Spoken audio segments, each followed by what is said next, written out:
என்ன நீ தனியா உட்காந்துருக்க? தூங்க போலையா? சாப்பிட்டியா இல்லையா நீ? இங்க இருக்கிற பிரச்சனையில சாப்பாடும் தூக்கமும் தான் ரொம்ப முக்கியமா? அம்மா, நீ நல்லா சாப்பிட்டு நல்லா தூங்கி தெம்பா இருந்தாதானம்மா அந்த மகாவை நம்மளால சமாளிக்க முடியும். எங்களுக்கு உன்னை விட்டா வேற யாருமா இருக்கா? உனக்கு புரியுது, உன் தம்பிங்களுக்கு அந்த அறிவே இல்லையே.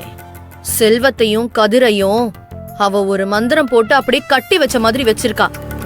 அவனுங்க என்ன பண்ணுவானுங்க பாவம். செல்வத்தையும் கதிரையும் விடு. மகா உன்னையே மாத்திட்டாளே.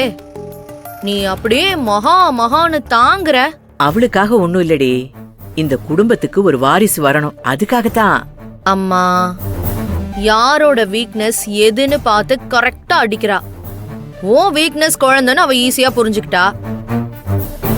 இந்த சின்ன பிள்ளைக்கு முட்டாய் கொடுத்து ஏமாத்துற மாதிரி குழந்தைன்னு உன்னை ஏமாத்திக்கிட்டு இருக்கா. நீயும் நம்பி ஏமாந்துகிட்டு இருக்க. அப்படிலாம் இல்லடி. குழந்தை விஷயத்துல மகாவுக்கும் இப்ப கொஞ்சம் ஆர்வம் வந்திருக்கு. ஐயோ அம்மா, மா உன்னை இப்படி நம்ப வைக்கிறாளே மாவ. செல்வம்லாம் எந்த மூளைக்கு? இல்ல, நான் தெரியாம தான் கேக்குறேன். 2 பேருக்கும் உடம்புல எந்த பிரச்சனையும் இல்ல. அவங்களும் ஒருத்தருக்கு ஒருத்தர் பாசமா சந்தோஷமா தான் இருக்காங்க. அப்புறம் ஏன் குழந்தை பிறக்கல? அதுவும் 2 வருஷமா. குழந்தை பெத்துக்கணும்னு மகா நினைக்கவே இல்ல. அவ நினைச்சா மட்டும்தான் குழந்தை பிறக்கும். ஆனா நம்ம மகா மேடம் அந்த முடிவுக்கெல்லாம் வரமாட்டாங்க. என்கிட்ட சவால் விட்டுருக்காளே. அதனால தானே நீயும் அவளை நம்புற. அதுக்குதான். அப்படி கூட இருக்குமோ? இருக்குமோ இல்ல, அப்படிதான். மகா பெரிய கார்மெண்ட்ஸ் ஓனர், சிறந்த தொழில் அதிபர் அப்படின்னு சாதனை பண்ணி அவார்டு வாங்கணும்னு ஆசைப்படுறாளே தவிர இந்த குடும்பத்துக்கு வாரிசு பெத்து கொடுத்து அது பின்னாடி ஓடணும்லாம் அவளுக்கு எண்ணமே கிடையாது. இன்னும் என்னெல்லாமோ என் மனசுல கிடக்கு.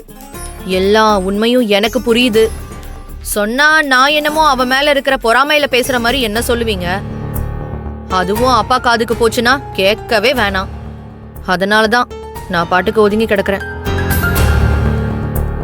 சரி, இவ்ளோ பேசுறியே, இந்த குழந்தை விஷயத்தினால நீ எதெல்லாம் கோட்டை விட்டுட்டு நிக்கிறேன்னு நான் சொல்லவா?